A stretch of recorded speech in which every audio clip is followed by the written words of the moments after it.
taagan yihiin ciidamada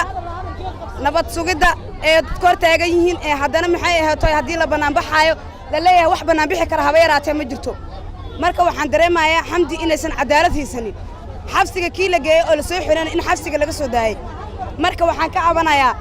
in maxay tahay xamdi ay cadaalad hesha u baahanahay dadka shacabka soo baxay waxaa loo diidan yahay inay banaan baxaan xaq ma ahan damiirkeena mana siinaayo waddan shisheeye ma joogno dhulkayga hooyaan joogaa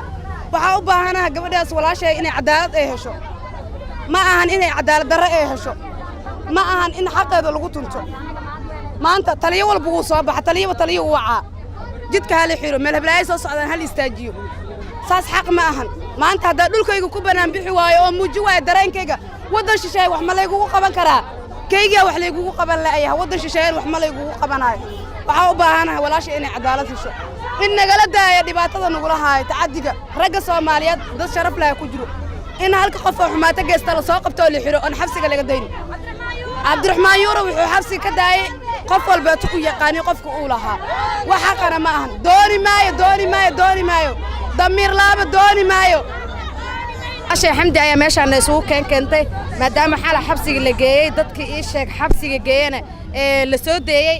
sida aan maqaalka aan ku maqalnay garsoor cabdiraxmaan yuuro xabsiga oo ka soo deystay dadka oo waarid ku ahay nama qabato cadaaladaan rabnaa waa soo banaan baxnay laamigaa nugula jiiday gabdhaheennu waa la xiray saldhigga waa beriyay ku xiran yihiin gabdhihii kale waa la jiiday saasaa u wada naalnaa xaqa ii sheeg maxaa la dhahaa ma daboolno waxaan la xanaaqsan oo shucuurtayna kacinan waa xamdi darteed ayaa qoraxdan isugu imaanay wax noo doodaya ma lahan wax noo ii sheeg inoo dabqanaya ma lahan annagaa gabdho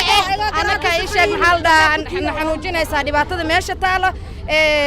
wixii xanuunkan waxaa dareemi kara hooyadii wax dhashay nimanka arxan la'aanta iyo ii sheeg dhibka xamdi u geystana xabsiga waa laga sii daayay mana aysan joogaan way xiran yihiin ayaa nagula qanciyey wax xiranna ma lahan 6 qofood ayay ahayn waxa dhibka geystay iyo labada gabdhood oo shirqoolka ka dambeysay labadii gabdhoodna xabsiga ku jiro afartii kale ku xirado rag ahay oo dhibka geystana cabdiraxmaan yuuro xal xabsiga uu ka sii daayay marka meeshaan waxa waaye yaa garab leh yaa isha garaad leh ayay sheekadu marowsaa marka anaka garaad ilaaha garaad noo ah ilaaha wax noo qaban karo gabdhaha intii tacaddig loo geysto oo la kufsado oo dhibaato loo geysto ayaa haddana lagu qoslaa asaatii soo banaan baxda oo dhibkeeda sheega maagta haddana laamiga oo waxa la rabaa waddanku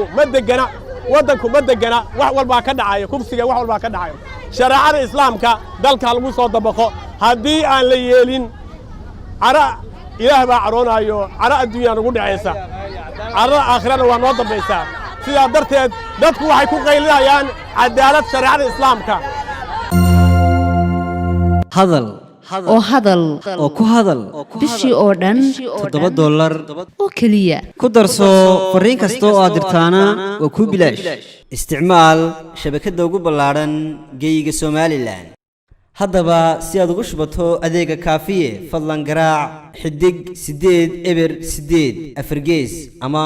xidig 2 eber 2 afargees tayo waa Telesom